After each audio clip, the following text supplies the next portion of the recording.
everyone, and welcome to Executives in Tech Podcast. I'm Catherine Joffrey, your host. We are powered by Mavenex, your ServiceNow premier partner. And today we are so excited to have us join a very special guest. He's actually here local to the Dublin, Ohio, or for those that listen on the West Coast, Columbus, Ohio area. He's a Chief Technology Officer of Northwoods. Northwoods is also a technology solution provider. And he's going to jump in and share a little bit more about his experience and share with us a little bit about his journey. And without further ado, please welcome Don Abney. So Don, hi, nice to meet you and see you again. How are you? I am great. It's really good to see you again as well. Thanks for the opportunity to be here and share what little bit I know today. We're excited to have you. Don and I did chat a little bit before for those tuning in. And, something that's really neat that I found out is his team is actually fully back in the office. Now they do hybrid work, but they are fully back. So I think for me, it's very exciting to see that companies are coming back in full strength. So is it going well so far? It's going really well, a little better than we anticipated. We were really, I guess, trepidatious, a little nervous. Right. But it's been quite smooth, and thankfully so. It's nice to have a little bit of normalcy to latch back onto. Signs of hope, right? Absolutely. And that's what I think we need, all of that right now, a little bit of signs of hope, right? We're seeing that. Well, I know I want to jump into some questions really to learn about your experience and a little bit more about Northwoods. So I know Northwoods, you guys are human services, but also software solutions.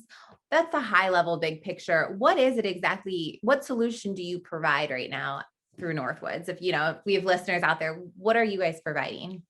Yeah, it's not surprising to me that we're not a household name. It's a pretty small company here in Dublin, Ohio. Okay.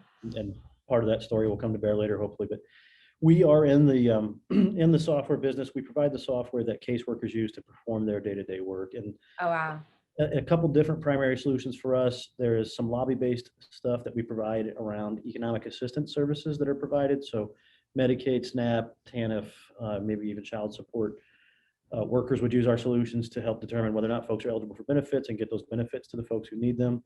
And then more recently, over the last 5 or 6 years, we've launched a series of child welfare products. And so this work occurs out in the field, home visitations, when a social worker needs to attend to a family need or a safety situation.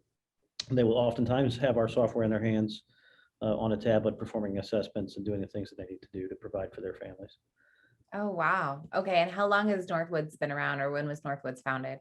Just almost exactly 20 years ago now. Well, congratulations. Yeah, thank you.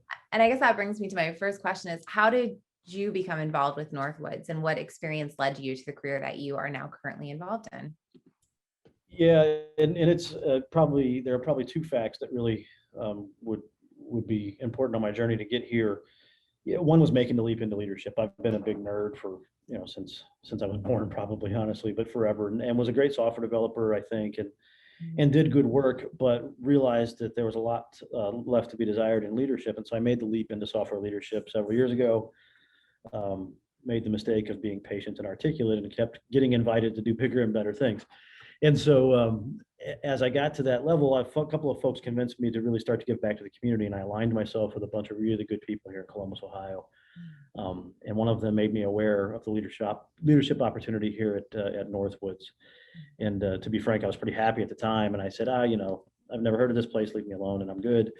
And they said, no, these folks are really trying to do some big things. And so I came over here and met these folks who I never would have met were I not giving back to the community and making that network grow and doing all the things we're supposed to do as professionals. And by being aligned with some good people, got the introduction, fell in love completely with the mission over here, and basically sat on my CEO's desk until he promised to hire me. So the story for me was one of get out of your nerd introvert bubble, go give back to the community, make friends, and lo and behold, all kinds of good energy comes back to you. Oh, that's beautiful. And you mentioned the mission. What is the mission at Northwoods? Well, health and human services software kind of suffers from some of the same conditions as traditional healthcare software, in that the technology is really far ahead of what's present in the care scenario, right? So whoever's trying to provide care for people doesn't have all the best tooling at their disposal. We would like to make a dent in that. We endeavor to really modernize and have a positive impact and help accelerate some of the good thinking that's going on how do we attend to these vulnerable populations out in the world. Software is what we know how to do, so we're going through that avenue to get there. Makes sense. Oh, that's beautiful. And did you start as the CTO at Northwoods? I believe my title was Chief Product Officer when I first came in. We had a gentleman who was the CTO. He's still here. We went through a retitling process where I became the CTO and he became the Chief Innovation Officer, which suited him a lot better. Left me on the hook for production stuff. So You're still doing both. Your title's just, okay, title changed, but requirements and responsibilities, it sounds like it grew. exactly, yeah. So I've been CTO formally for probably 4 years now. Well, congratulations. Thank you. That's very exciting. What would you say? You just gave us a great background of what Northwoods is doing right now. And I would imagine, especially given our current climate with everything going on, that these sort of services are very needed. What type of innovation are you starting to see that, is not only helping the success of Northwoods, but also has proven successful over the past few years? And then obviously what's proven successful now with this whole entire shift that we're seeing with COVID-19 and the pandemic and with vaccinations. I don't know how much you're allowed to talk about all that, but I would imagine it would very much impact your line of business. It does, and while we would never sort of celebrate a pandemic, it has been an accelerator for a few of the concerns that we've been trying to get to the forefront for a while. Our primary customers are government agencies, either counties or in some cases statewide installations. And government moves at the speed government moves by necessity. We don't want them to be too nimble and wasting our tax dollars, right? So we want them to be mindful and move at a very measured pace. We've known for years that being able to meet the end user, the provider of services where they are, out in the field, in the lobby, working remotely from vacation, is a thing that has been necessary. There has never been more proof of that than everyone being forced to go home and out of the office environment, all in a big hurry. And so a lot of these agencies were caught with systems that really did not lend themselves to remote work. Government funding came through in the form of the CARES Act and now the most recent act, and so tons of money has been thrown at the problem. Thankfully, we can help a lot more organizations now provide remote connectivity, remote productivity for their staff of social workers who are trying to do good things and help people who are having a heck of a time getting any services right now because most of the government shut down for some period of time.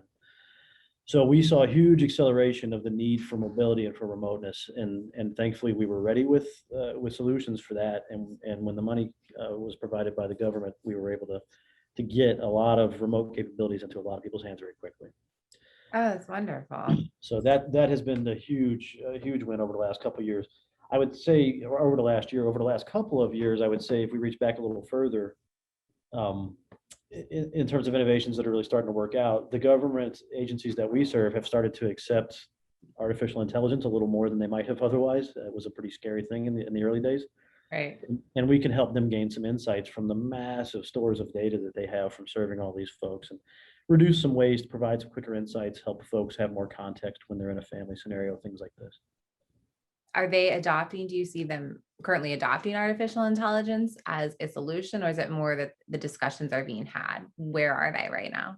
It's funny because the second part of your question is about challenges, and the ability for technology to really outpace the appetite for change has got to be our primary challenge. We can conceive of a future where so much more power is in the hands of an individual caseworker, but these folks have a job that is not technology based. They are a very, very human centric individual, as you can imagine, and they can only accept so much change at once and feel comfortable and feel effective in their role. And so as a technologist who can see a brighter future through technology, it can be very frustrating to be paced with a human who has different concerns. But that's really our challenge. Is we get into this cycle of deliver some value, then educate and deliver more value, and we have to go at a particular pace, or we will lose our users because they're concerned about much different things. Absolutely. But they are at least open to the discussions, it sounds like, and you've been able to bring AI to the table for the forefront. Absolutely. And we're able to mine their data and help them respond with context a lot more quickly than they have in the past. But there was a trust process that had to be gone through there. They didn't trust Big Brother in the beginning. Right. Are you aggregating their data as well? In some cases, yeah, where we're permitted administratively to access the different systems that we need to, we can give them sort of that one front door to a whole bunch of different insights. Well, that's exciting. I mean, that's very, very exciting, especially from the government standpoint, and seeing that they're starting to adopt these new solutions from a technological standpoint. What would you say some of the biggest challenges are right now? Well, again, the primary challenge is keeping folks comfortable and educated so that they can accept a change to how they do business currently and how they provide services currently. And then just the general pace of government prior to the pandemic. Government is not a technology forward sort of entity. They're not looking to innovate through technology all the time. And so a lot of pushing from technology organizations like myself and probably yours as well, and getting folks educated, helping them understand the value, getting the funding flowing and all this kind of stuff. The technology's there, it's been there for a while. Getting folks to adopt is always the sticking point. The education and adoption, whoever can figure out that piece. Yep. And just own it, they will win this entire technology race right now. That's all I'll say. 100% true. And interestingly enough, it's a nice reminder that we need to consider the human beings first and not just think in our techno bubble all the time, huh? And that's beautiful, but it sounds like that's what brought you to Northwoods is they are human centric and they had this give back mentality, which brought you there. So it sounds like if anyone, you guys are ready to bring that again to the forefront. So we've noticed, obviously, there's a lot of challenges going on nationally, and this kind of goes back to what we were just talking about, but especially with the work from home options, especially for working parents, as you mentioned, you're working directly, or your technology is working directly with the caseworkers, right? So I guess what I'm asking here is how is your team adjusting to meet these new needs, and how is technology, which you've again touched on, but how is technology being utilized to forecast future trends and or solve this increasing fundamental need to ensure, seamless work from home, and to your point, making sure that families can work from home? Yep. So one of the things that hit us first is that our whole model of deployment was a very high touch, bespoke, personal interaction with our customers. We would get to customer on site. We would do copious amounts of education, hand holding, and this change is difficult. We weren't permitted to do any of that when the pandemic hit. So we had more customers than ever, and we were forced to actually learn how to implement our software remotely. And so the big shift for us was using technology to go through an entire implementation of a cloud-based piece of software into an agency, educate them, get them turned over, get project sign off, and all these milestones. Our implementation, our services team had to figure out how to do that for the very first time without ever going to the customer site and never really meeting them in person, which was a heck of a challenge. Right. And much to their credit, we actually reduced our implementation cycle from what usually took 4 or 5 months down to about 8 or 9 weeks. Wow. How so? Well, less travel. To be honest with you, it ends up being a heck of an efficiency play. And because we were all forced into this, people rallied around it. And so our customer was more receptive to dedicated time. They weren't distracted by other things because they were at home and they could look at us on Zoom like you and I are now, and really just focus, quite honestly, without distraction on the task at hand. And so we can get through things a lot more quickly. Wow. So your challenge turned out to be probably one of your bigger wins within the past year. Yeah, and it's definitely, I'm not a big fan of the phrase new normal, but this is one of those behaviors that I believe we will keep because it's just, I think it's better service to the folks that we serve. So technology, in terms of, how have we innovated through the pandemic to adopt, meet people where they are and adopt different behaviors to get some outcomes. That was the biggest one for Northwoods for sure. Beyond that, of course, we've gone through the same inside the walls of Northwoods with our personnel here. We've gone through the same suffering that everyone else has, which is go remote right now and figure it out as you go. So we were in pretty good position. Thankfully, we had just invested in infrastructure because we just built a new building about a month before we went into quarantine. Right. But it was a heck of a shift. Absolutely. But as you mentioned, you definitely were able to pivot, shift, and succeed nonetheless. So congratulations on that move. You must have a great process team, I would assume. There's got to be a lot of processes at Northwoods that you can execute clearly. Well, and they're defined. Especially in our services team. Yeah, they have got that thing humming like a well-oiled machine. Great leadership over there. Ah, that's great to hear. Well, how would you say your organization, and again, you've touched on this, but how else has your organization shifted within the past year? We had to get a whole lot better at keeping folks aligned when we didn't have the benefit of being physically present. The Northwoods is only about 130-ish human beings. And so generally when we're together here in the office space, it's not so hard to stop by and share information and organically sort of be on the same page. As it turns out, when we're all remote, it's a whole lot more difficult. And of course, if you don't keep folks aligned and they're being productive, there's a very good chance they're productive in a direction that becomes wasteful by accident. And so kind of keeping waste out of the organization, keeping on focus, keeping on task, and keeping folks strategically aligned was the challenge of the year. How do we do? I've never been a remote manager before, right? So how do how do we really reach out to folks, keep their hearts and minds in the right place, keep them engaged and feeling good about the work they're doing, and continue to deliver for our folks. So a whole bunch of new behaviors, a whole lot more intentional conversations, and just all the things. Lots of coffee, Intentional and conscious. all kinds of stuff. Yeah. You might have saw my dog right there. I apologize. He's usually not like this, but it's storming, so he's right there. Anyway, Person, right? Yeah. but yeah, welcome to the working from home, right? Absolutely. Anyways, well, I'm glad you guys were able to, really keep everyone engaged. But as you mentioned, everyone's back on site, and that's wonderful. So looking towards the future, what's next for Northwoods? What do you aspire to achieve? Maybe it's something you and your team achieve, or maybe it's as an entire company. And also, what is your biggest initiative for 2021, or actually looking even more so at early 2022? Yep. We have a set of good tools, and we'll continue to flesh those out. Of course, there's always opportunity to help more, provide more value, and just be better at what you already do. Our big push now is to bring utilization up on the platform. We've got a customer success team for the first time in our history. We've only become only become a SaaS company in the last 4 or 5 years, and so it's a competency that we had to develop, and we're getting really decent at it now. And getting utilization up, and the whole reasoning behind, of course, driving up utilization is we wish to have more influence in how social care gets delivered. And so we hope to become the de facto platform for this sort of thing, which is a concept that perhaps is familiar to you, so that we have this ubiquitous platform name through our products. We can start to provide a place for the most current thinking on how this practice is managed, how social care is managed, and bake that into the processes that are present in the software, the workflows, all that kind of stuff. So utilization is the name of the game. Customer success, customer delight, growing account values over time, keeping our stuff valuable is everything for 2021, 2022, and probably beyond. Wonderful. Well, that's very exciting. And I heard workflows in there as well. And workflows, I think no matter what technology you're adopting or leveraging, workflow is literally fundamentally right after, the human approach and that human interaction. So I think that's great that that's where you guys are focusing. Is your customer success team doing the workflows?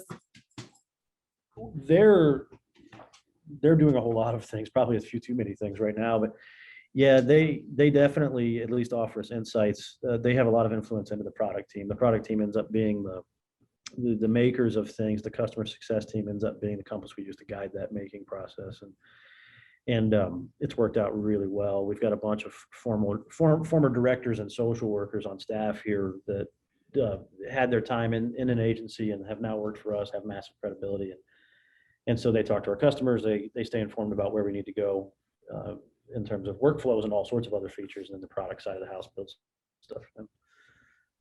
Well, that's great. Well, it sounds like Northwoods is on the up and up. So congratulations, and congratulations for all your work at Northwoods and taking it from, as you mentioned, you're on the product side. Now you're both on the product side and over the entire technology operations.